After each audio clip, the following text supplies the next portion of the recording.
सत श्री अकाल, स्वागत है सारे ही दर्शकों का। पंजाब इस वेले वेख रहे हो तुसीं ते मैं हाँ गगनदीप सिंह लैके हाजिर हाँ। पंजाब इस वेले दे विच हुण तक दीयां खास अपडेट्स। सब तो पहला सीधा रुख किसानी अंदोलन दे वल करांगे। किसान जथेबंदियां दे विचों एक वक्री कमेटी पश्चिमी बंगाल दे लई रवाना हो चुकी है। चंडीगढ़ दे विच प्रैस कॉन्फ्रेंस के दरमियान सीनियर किसान आगू बलवीर सिंह राजेवाल ने दस्सिया है कि हुण चोणां दे विच असीं भाजपा नूं टक्कर देवांगे ते इस दरमियान दसांगे कि आखिरकार क्यों किसानों के पक्ष के विच आम लोगों को आना चाहिए तो संघर्ष नूं होर मजबूती दे नाल अगे वधावांगे। इस नूं लैके प्रैस कॉन्फ्रेंस के दरमियान की कुछ कहना बलवीर सिंह राजेवाल दा, सुणदे हां। असीं किसान मोर्चे नूं दिल्ली दीआं बरूहां ते चलदिआं अज 105 दिन हो गए ने ते दुनिया का इतिहासक मोर्चा है जिथे सब तो लंबा समा मोर्चा चलिया। उत्थे सब तो वध अज तक का पीसफुल मोर्चा और सब तो वध पार्टिसिपेशन वाला मोर्चा यह रहा। तो सरकार दा अपने राजहट च फसी है। तो असी ये फैसला किया है भी हुण जिहड़ी 5 स्टेटां दे विच इलैक्शन हो रही है उत्थे असी टीमां बनाईआं सारे स्टेटां दे विच वो जाके असी प्रचार करांगे भी जिन्हों मर्जी वोट दिओ, सिर्फ बीजेपी नूं सज़ा दिओ, उन्होंने वोट नहीं देनी। असी किसी एक पर्टिकुलर पार्टी या किसी पर्टिकुलर कैंडीडेट की हमायत नहीं करांगे। असी सिर्फ ये बेनती करन जावांगे भी बीजेपी नूं वोट ना दिती जाए।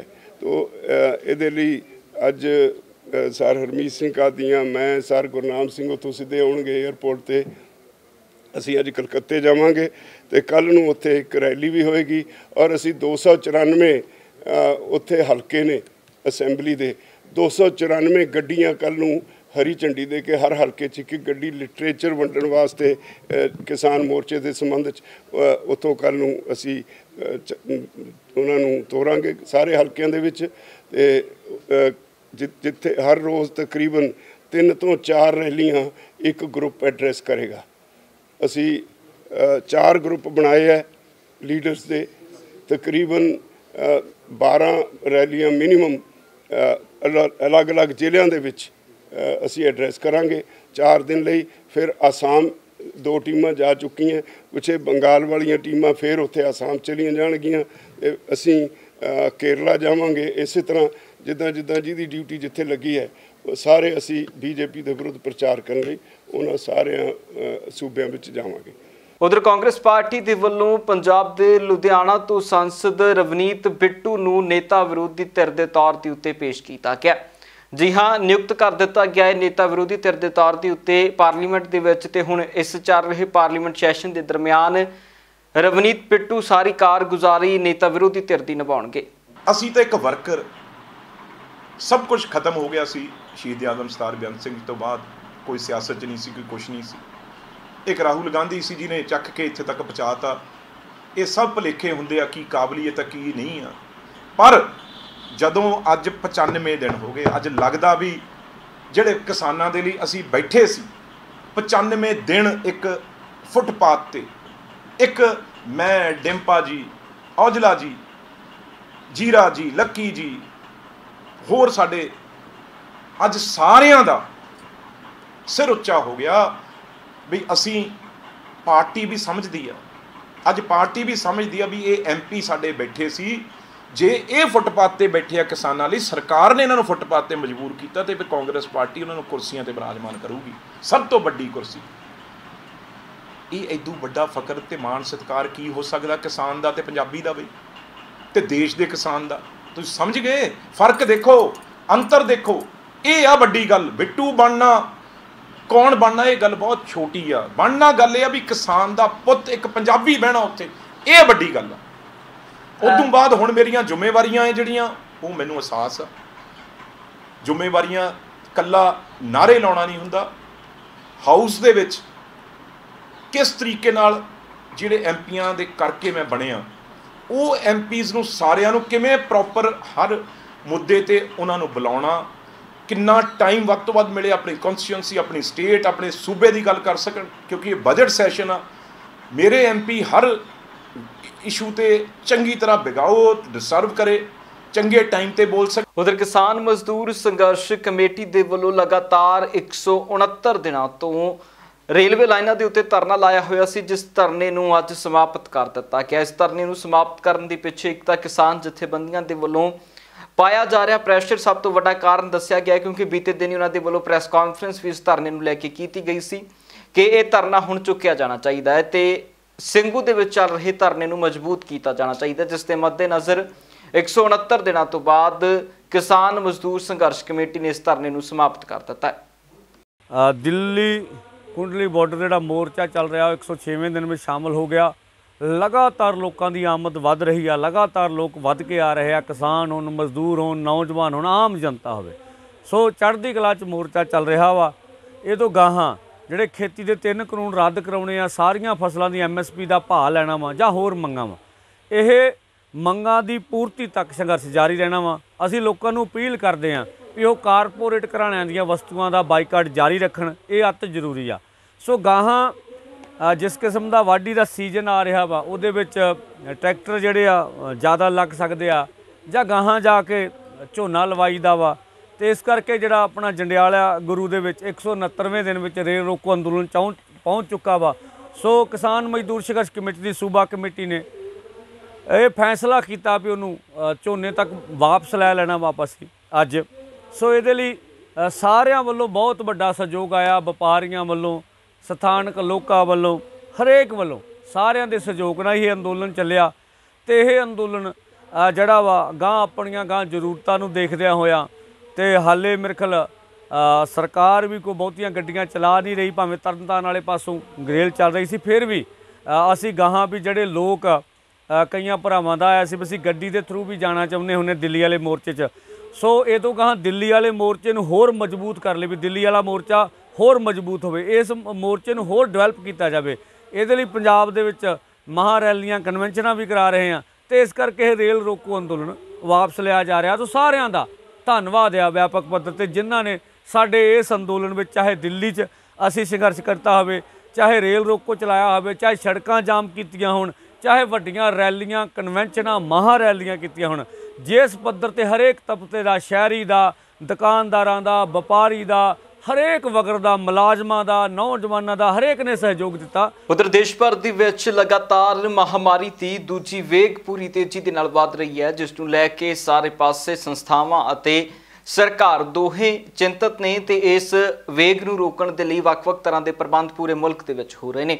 ਮੁਲਕ ਦੇ ਕਈ ਹਿੱਸਿਆਂ ਦੇ ਵਿੱਚ ਪੂਰਨ ਮੁਕੰਮਲ ਲਾਕਡਾਊਨ ਵੀ ਹੋ ਚੁੱਕਿਆ ਹੈ, ਪਰ ਪੰਜਾਬ ਦੀ ਗੱਲ ਕਰੀਏ ਤਾਂ ਪੰਜਾਬ ਦੇ ਵਿੱਚ ਸਿਰਫ ਨਾਈਟ ਕਰਫਿਊ ਕਈ ਜਗ੍ਹਾਵਾਂ ਦੇ ਉੱਤੇ ਲਾਇਆ ਗਿਆ ਹੈ, ਪਰ ਪੂਰੇ ਪੰਜਾਬ ਦੇ ਵਿੱਚ ਕਿਤੇ ਵੀ ਨਾਈਟ ਕਰਫਿਊ ਦੀ ਜਾਂ ਡੇ ਕਰਫਿਊ ਦੀ ਕੋਈ ਸੰਭਾਵਨਾ ਨਹੀਂ ਹੈ। ਹਾਲਾਂਕਿ ਲਗਾਤਾਰ ਇਹ ਸਾਰੀਆਂ ਤਾਕਤਾਂ ਨੇ ਜੋ ਇਹ ਡਿਸਟ੍ਰਿਕਟ ਐਡਮਿਨਿਸਟ੍ਰੇਸ਼ਨ ਦੇ ਹੱਥ ਦੇ ਵਿੱਚ ਨੇ, ਕਿਉਂਕਿ ਬੀਤੇ ਦਿਨਾਂ ਸਰਕਾਰ ਨੇ ਸਾਰੀਆਂ ਤਾਕਤਾਂ ਡਿਪਟੀ ਕਮਿਸ਼ਨਰ ਦੇ ਹੱਥ ਦੇ ਦਿੱਤੀਆਂ ਸਨ ਕਿ ਜੇਕਰ ਉਹਨਾਂ ਨੂੰ ਲੱਗਦਾ ਹੈ ਤਾਂ ਉਹ ਲਾਕਡਾਊਨ ਲਾ ਸਕਦੇ ਨੇ। ਪਰ ਜੇਕਰ ਗੱਲ ਲੁਧਿਆਣਾ ਸ਼ਹਿਰ ਦੀ ਕਰੀਏ ਤਾਂ ਲੁਧਿਆਣਾ ਦੇ ਵਿੱਚ ਵੀ ਲਗਾਤਾਰ ਤੇਜ਼ੀ ਦੇ ਨਾਲ ਮਹਾਮਾਰੀ ਦੇ ਕੇਸਾਂ ਦੇ ਵਿੱਚ ਵਾਧਾ ਹੋ ਰਿਹਾ ਹੈ। ਇਹਨਾਂ ਕੇਸਾਂ ਦੇ ਵਿੱਚ ਵਾਧੇ ਦੇ ਚੱਲਦਿਆਂ ਡਿਪਟੀ ਕਮਿਸ਼ਨਰ ਦੇ ਵੱਲੋਂ ਖਾਸ ਕਿਸਮ ਦੀ ਮੀਟਿੰਗ ਸੱਦੀ ਗਈ, ਜਿਸ ਦੇ ਵਿੱਚ ਅਹਿਮ ਚਰਚਾਵਾਂ ਹੋਈਆਂ ਨੇ ਤੇ 31 ਮਾਰਚ ਤੱਕ ਸਾਰੇ ਪੁਲਿਸ ਮੁਲਾਜ਼ਮਾਂ ਦੀਆਂ ਛੁੱਟੀਆਂ ਵੀ ਕੈਂਸਲ ਕਰ ਦਿੱਤੀਆਂ ਗਈਆਂ ਨੇ। ਉਹਨਾਂ ਦਾ ਕਹਿਣਾ ਹੈ ਕਿ ਇਸ ਵੇਗ ਨੂੰ ਰੋਕਣ ਦੇ ਲਈ ਥੋੜੀ ਸਖਤਾਈ ਅਪਣਾਈ ਜਾ ਸਕਦੀ ਹੈ, ਪਰ ਲੁਧਿਆਣਾ ਸ਼ਹਿਰ ਦੇ ਵਿੱਚ ਲਾਕਡਾਊਨ ਦੀ ਸਥਿਤੀ ਨਹੀਂ ਹੈ। ਲੁਧਿਆਣਾ ਜ਼ਿਲ੍ਹੇ ਵਿੱਚ ਜਿਹੜੇ ਹੈਗੇ ਕੇਸਿਸ ਪਿਛਲੇ ਦਿਨਾਂ 'ਚ ਵਧੇ ਨੇ। ਅਸੀਂ ਜਿਹੜੇ ਹੈਗੇ ਆ ਸੈਕਿੰਡ ਵੇਵ ਕਰੋਨਾ ਦੀ ਹੈਗੀ ਹੈ, ਜਿਹਦੀ ਪਹਿਲਾਂ ਤੋਂ ਗੱਲ ਚੱਲ ਰਹੀ ਸੀ, ਉਹ ਆਲਰੇਡੀ ਸਾਡੀ ਸਟਾਰਟ ਹੋ ਚੁੱਕੀ ਹੈ ਮਾਰਚ ਮਹੀਨੇ 'ਚ। ਇਹ ਜਿਹੜੀ ਵੇਵ ਹੈਗੀ ਹੈ, ਇਹਨੂੰ ਤੋੜਨ ਦਾ ਇੱਕੋ ਇੱਕ ਤਰੀਕਾ ਹੈਗਾ ਲੋਕਾਂ ਨੂੰ ਜਿਹੜੇ ਕਿ ਵੈਕਸੀਨੇਸ਼ਨ ਦੀ ਦਾਇਰੇ 'ਚ ਆਉਂਦੇ ਨੇ ਉਹਨਾਂ ਦੀ ਵੱਧ ਤੋਂ ਵੱਧ ਵੈਕਸੀਨੇਸ਼ਨ ਕਰਨੀ, ਮਾਸਕ ਲਗਾ ਕੇ ਰੱਖਣਾ, ਭੀੜ ਵਾਲੀ ਥਾਂ 'ਤੇ ਨਾ ਜਾਣਾ, ਆਪਸੀ ਦੂਰੀ ਬਣਾ ਕੇ ਰੱਖਣੀ। ਪਿਛਲੇ 2-3 ਮਹੀਨਿਆਂ ਦੇ ਦੌਰਾਨ ਲੋਕਾਂ ਨੂੰ ਕਾਫੀ ਖੁੱਲ੍ਹਾਂ ਮਿਲੀਆਂ ਨੇ ਔਰ ਬਿਮਾਰੀ ਦਾ ਪਸਾਰ ਵੀ ਘੱਟ ਹੋਣ ਕਰਕੇ ਲੋਕਾਂ ਨੂੰ ਇੱਦਾਂ ਪ੍ਰਤੀਤ ਹੋਣ ਲੱਗ ਗਿਆ ਹੈ ਕਿ ਐਜ਼ ਇਫ ਇਹ ਬਿਮਾਰੀ ਹੈ ਹੀ ਨਹੀਂ। ਪਰ ਮੈਂ ਤੁਹਾਡੇ ਮਾਧਿਅਮ ਰਾਹੀਂ, ਪ੍ਰੈਸ ਦੇ ਰਾਹੀਂ ਲੋਕਾਂ ਨੂੰ ਇਹ ਬੇਨਤੀ ਕਰਨਾ ਚਾਹੁੰਦਾ ਕਿ ਸਾਡੇ ਨੰਬਰ ਆਫ ਕੇਸਿਸ ਜਿਹੜੇ 30-32 ਆਉਂਦੇ ਸੀ, ਹੁਣ ਵੱਧ ਕੇ 125 ਹੋ ਗਏ ਨੇ, 4 ਗੁਣਾ ਵਾਧਾ ਹੈ। ਜਿਹੜੀਆਂ ਮੌਤਾਂ ਹਫ਼ਤੇ 'ਚ ਇੱਕ ਅੱਧੀ ਹੁੰਦੀ ਸੀ, ਹੁਣ ਹਰ ਰੋਜ਼ ਘੱਟੋ ਘੱਟ ਪਿਛਲੇ 2-3 ਦਿਨਾਂ ਤੋਂ 3 ਮੌਤਾਂ ਹੋਈਆਂ ਨੇ ਹਰ ਰੋਜ਼।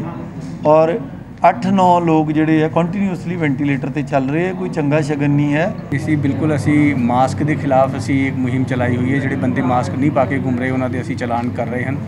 ਇਹਨਾਂ ਦੇ ਵਿੱਚ ਅੱਗੇ ਆਉਣ ਵਾਲੇ ਦਿਨਾਂ ਦੇ ਵਿੱਚ ਅਸੀਂ ਹੋਰ ਵੀ ਇਜ਼ਾਫਾ ਕਰਾਂਗੇ, ਥੋੜੀ ਸਖਤਾਈ ਕਰਾਂਗੇ। ਇਸੇ ਤਰੀਕੇ ਨਾਲ ਜਿਹੜੀ ਸੋਸ਼ਲ ਗੈਦਰਿੰਗਸ ਦੇ ਵਿੱਚ ਜਿਹੜੀ ਨੋਰਮਸ ਹਨ ਗਵਰਨਮੈਂਟ ਦੇ ਉਸ ਤੋਂ ਵੱਧ ਜਿਹੜੇ ਬੰਦੇ ਪਾਏ ਗਏ ਉਹਨਾਂ ਦੇ ਖਿਲਾਫ ਪਹਿਲਾਂ ਵੀ ਅਸੀਂ ਕਾਰਵਾਈ ਕੀਤੀ ਹੈ, ਉਸ ਨੂੰ ਅਸੀਂ ਥੋੜਾ ਹੋਰ ਤੇਜ਼ ਕਰ ਰਹੇ ਹਾਂ। ਇਸ ਕਰਕੇ ਲੋਕਾਂ ਨੂੰ ਇਹ ਅਪੀਲ ਹੈ कि कोई क्रिमिनल एक्शन उन्होंने खिलाफ ना लेना पे, क्योंकि उन्होंने अपनी जिंदगी का सवाल है।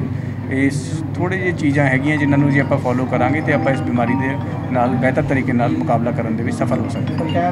मतलब आने वाले 15-20 दिन जड़े ने प्रशासन पूरा एक्टिव बिल्कुल 31 मार्च तक का दिन टाइम जोड़ा है अपनी सारे लिए औखा टाइम है, उसनों आपां नूं कढना पऊगा। उधर दिल्ली सिख गुरुद्वारा मैनेजमेंट कमेटी का एक होर वड्डा उपराला सामने आया, जिथे बीते दिन ही दिल्ली सिख गुरुद्वारा मैनेजमेंट कमेटी के वलों एक हॉस्पिटल की शुरुआत करवाई गई सी, जिस हॉस्पिटल के विच डायलिसिस और किडनी के मरीजों के फ्री इलाज की गल आखी गई सी। इस हॉस्पिटल के विच जदों तो ही हस्पताल शुरू होया उदों तो ही लोगों का वड्डा इकट्ठ वेखण नूं मिलदा है। हालांकि इस दे विच जेकर मरीजों के डायलिसिस की गिनती रखी जाए तो हर रोज़ 500 के करीब मरीजों की डायलिसिस होने का इस हॉस्पिटल दे विच प्रबंध है। भाव कि एक वक्त दे विच इत्थे 101 मशीनां मौजूद ने जिन्हां दे उत्ते डायलिसिस किया जाता है ते किडनी के संबंध दे विच रोगां दे लई भी डॉक्टरां दा खास तौर ते उत्ते प्रबंध है। पर हुण एक होर नवां उपराला दिल्ली सिख गुरुद्वारा मैनेजमेंट कमेटी दा सामने आया, जिसने दिल्ली सिख गुरुद्वारा मैनेजमेंट कमेटी की शाख नूं सारियां दी निगाह दे विच होर उच्चा चुक दिता है, क्योंकि हुण आम लोगों ते मजबूरां की सहायता के लिए स्कैन और MRI मशीनों का भी प्रबंध हो चुका है, जिथे हज़ारां रुपए के विच होने वाले टैसट हुण सिर्फ 50 रुपए के विच होया करनगे। दिल्ली सिख गुरुद्वारा मैनेजमेंट कमेटी ने इन्हां मशीनों के उपराले दे नाल इस गल का ऐलान किया है कि MRI का वड्डा टैसट होवे जां फिर कोई भी किसी तरह की स्कैन होवे उसका सिर्फ 50 रुपए के विच उसकी रिपोर्ट होया करेगी। उन्हों का कहना सी कि आने वाले दिनों के विच होर भी कई वड्डे उपराले दिल्ली सिख गुरुद्वारा मैनेजमेंट ही करन जा रही है।